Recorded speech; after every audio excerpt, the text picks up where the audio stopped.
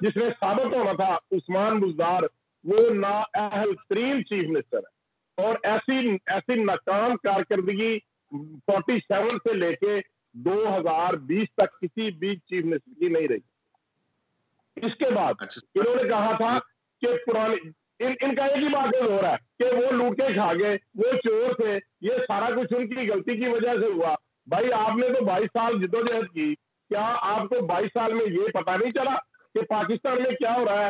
یہ کہتے تھے پیٹرول بڑھتا ہے تو پرائم منسٹر چور ہوتا ہے، یہ کہتے تھے کہ ڈالر بڑھتا ہے تو پرائم منسٹر چور ہوتا ہے، یہ کہتے تھے 2 ارب روپے کی روزانہ پہ کرپشن ہے۔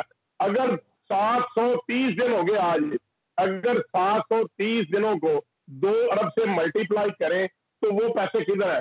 میں یہ سمجھتا ہوں کہ آج پاکستان میں جو کرپشن کا ریٹ ہے وہ سب سے زیادہ ہے۔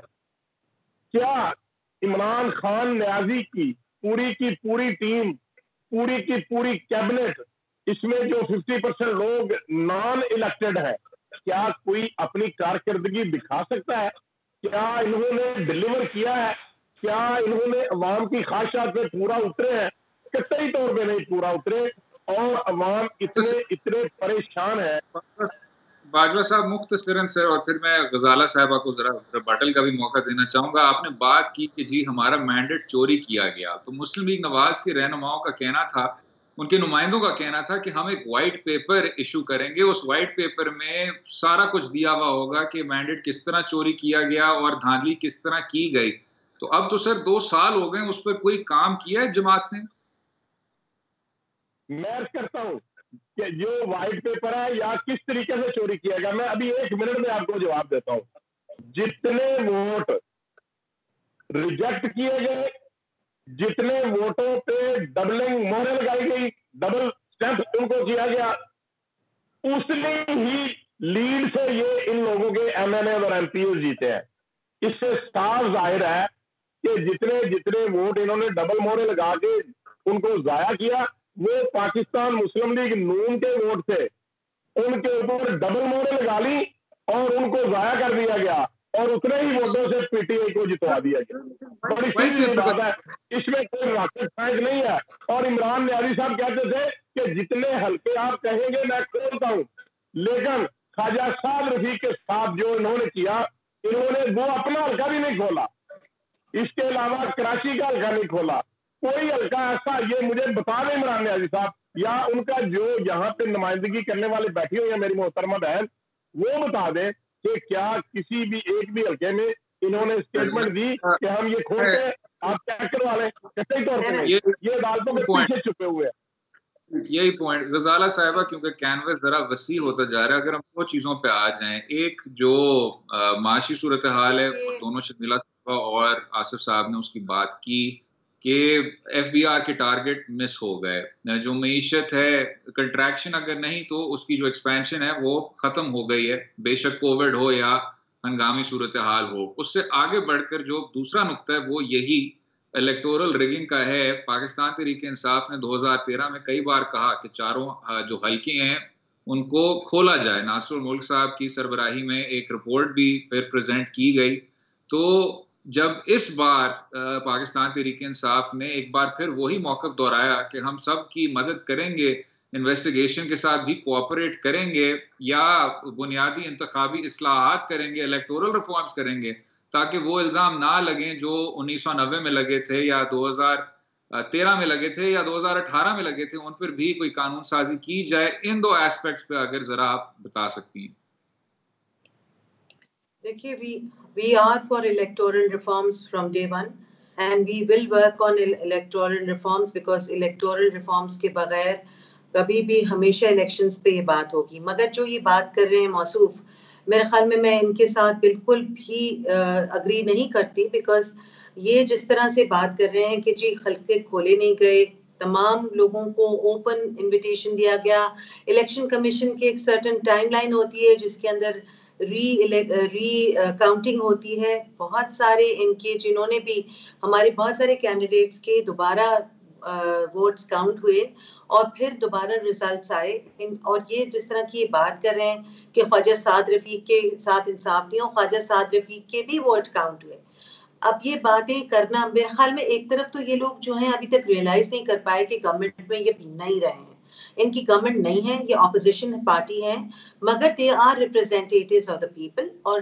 کیونکہ یہ ریپرزینٹیٹیو ہیں لوگوں کے, اس لیے ان کو لوگوں کی آنکھوں میں دھول جھونکنے کے بجائے ایک ذمہ دار ریپرزینٹیٹیو ہونے کے ناطے اپنی آواز as a proper opposition person اٹھانی چاہیے. یہاں بیٹھ کے آل فال بولنا اور غلط باتوں کی تشریح کرنا میرے خیال میں اس پوائنٹ آف ٹائم پہ ان کے لیے ہی بہتر نہیں ہوگا, کیونکہ پاکستان جو ہے, پاکستان کی عوام نے اپنی مہر ثبت کی ہے پاکستان تحریک انصاف کے لیے. بلے کے نشان پہ انہوں نے 2 سال پہلے سٹیمپ لگایا ہے, اور وہ یقین رکھتے ہیں کہ پرائم منسٹر عمران خان جو ہیں وہ ان کو اس کرپشن سے, جس کا انہوں نے وعدہ کیا تھا کہ کرپشن فری پاکستان دیں گے. آپ دیکھیے کہ جتنے ان کے پرانے جتنے بھی ان کے لیڈرز ہیں, فرام 10% to 100%, اینڈ جو ان کے لیڈر ہیں ہی از اے کانوکٹ, اپنے علاج کرانے وہ گئے ہیں, کانوکٹڈ پرسن ہے وہ, ان کو سزا یافتہ ہیں, اور سزا یافتہ ہونے کے بعد ان کو اسپیشل پلی پہ ڈاکٹرز کی ان کو ملک سے باہر بھیجا گیا ہے علاج کے لیے, مگر نہ وہ علاج کرا رہے ہیں نہ واپس آنے کا نام لے رہے ہیں. تو یا تو انہوں نے اپنے آپ کو تیار کر لیا ہے ملک سے باہر ہی رہ کے ملک کی سیاست چلانے کا. ایسا نہیں ہوتا ہے. اگر آپ لوگ جو انگلیاں اٹھا رہے ہیں عمران خان کی 2 سال کی اس ڈیفیکلٹ ٹائم میں, جس میں سے 6 مہینے تو کووڈ میں نکلا ہے, تو اور اس سے پہلے FATF کے ہم جو گرے لسٹ کے اندر آ رہے تھے, اور جتنی مشکل سے اپنے آپ کو یہاں سے نکالنے کی کوشش کی گئی ہے, آپ لوگوں نے تو ابائٹ بھی نہیں کیا.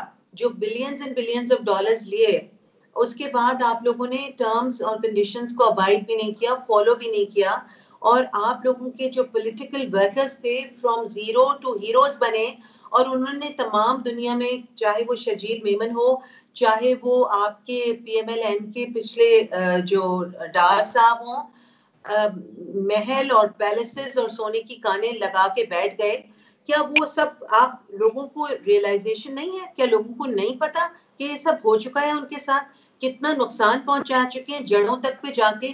جو غریب تھے, انہیں سیکنڈ لیول پہ آنا تھا, مڈل کلاس بننا تھا, وہ ہمیشہ کے لیے غریب ہو گئے, ہمیشہ کے لیے محکوم ہو گئے غلامی کی زندگی گزارنے کے لیے. ہم نے ان لوگوں کے لیے یہ نہیں سوچا. ہم چاہتے ہیں کہ ہمارے غریب لوگ, جو کہ موسٹ ٹیلنٹڈ لوگ ہیں دنیا کے, پاکستانی کمیونٹی, ینگ لوگ, کامیاب جوان پروگرام انٹروڈیوس کرایا گیا تاکہ انٹرپرینورشپ کے اوپر کام ہو. زالہ صاحبہ, میں کہہ رہا ہوں کہ جو FBR کا ایک تاریخی شارٹ فال جو کہا جا رہا ہے کہ اس کا جو ریونیو ٹارگیٹ ہے وہ نہیں میٹ ہو پایا, اور یہ پاکستان کی تاریخ میں ایٹ لیسٹ انپریسیڈنٹڈ ہے, اس حوالے سے جو FBR کے پھر چیئرمین بھی تبدیل ہوتے رہے, اس کے حوالے سے کیا اصلاحات آپ نے سوچے ہوئے ہیں, اور یہ شارٹ فال کس طرح ہوا؟ دیکھیے, ہم لوگوں نے اپنا ٹیکس بریکٹ بڑھایا ہے, ٹیکس بریکٹ بڑھایا تھا. ابھی تو ڈیو ٹو کووڈ ٹیکسز کو ہم نے بہت سارا لوگوں کو پارڈن کیا ہے from taxes, but initially tax bracket بڑھایا گیا. اس ٹیکس بریکٹ بڑھنے کے بعد ٹیکس لوگوں نے دیے, اور بہت ساری, اب اس کے باوجود آپ دیکھیے انٹرنیشنل کمیونٹی نے جو بھی پیسے یہاں پاکستان میں بھیجے, وہ یعنی کہ ہسٹورک نمبر ہے جو سب سے زیادہ لوگوں نے بھیجے ہیں. اگر لوگوں کو ٹرسٹ نہ ہو اس گورنمنٹ کے اوپر تو ہسٹورک نمبر کیوں ہوتا ہے اتنا زیادہ؟ دوسری چیز یہ کہ جو پاکستان کا جو ٹیکس بریکٹ تھا وہ ہم نے بڑھانے کی کوشش کی, اس میں تھوڑا سا شارٹ فال آیا ہے, بٹ دیٹ ڈزنٹ مین ان کی جو شارٹ فال تھی وہ اس لوور لیول آف بریکٹ پہ تھی. ہمارا بریکٹ ہم نے اوپر کیا تھا اس کا ٹیکس کا, جس پہ ہمارا شارٹ فال آئی. یقیناً ہے کیونکہ جب ایک کمیونٹیز ٹرسٹ نہیں کرتی رہی ہیں, گورنمنٹس نے ان کو پرووائڈ نہیں کیا ہے, ان کو آسانیاں نہیں دیں گے. جب گورنمنٹس آسانیاں دیتی ہیں, عام لوگ پیس پہ رہتے ہیں, ان کو سیکیورٹی ملتی ہے, تو وہ ضرور ٹیکس دیتے ہیں. تو جب حالات ہمیشہ سے یہ رہے کہ گورنمنٹ نے اپنے بھائی لوگ کھڑے کیے, اپنے الگ سے آفیسز میں بٹھا کے انڈر دا ٹیبل پیسے جمع کیے, اور امیر سے امیر تر ہوئے گورنمنٹ آفیشلز, ان کے پولیٹیکل ورکرز امیر ہوئے, تو obviously لوگوں کا اعتماد اٹھ جاتا ہے. پھر ان کا اعتماد بحال کرنے میں بھی ٹائم لگا. ٹھیک, اس پہ وقفہ لیں گے, وقفے کے بعد گفتگو جاری رہے گی. رہیے گا ہمارے ساتھ.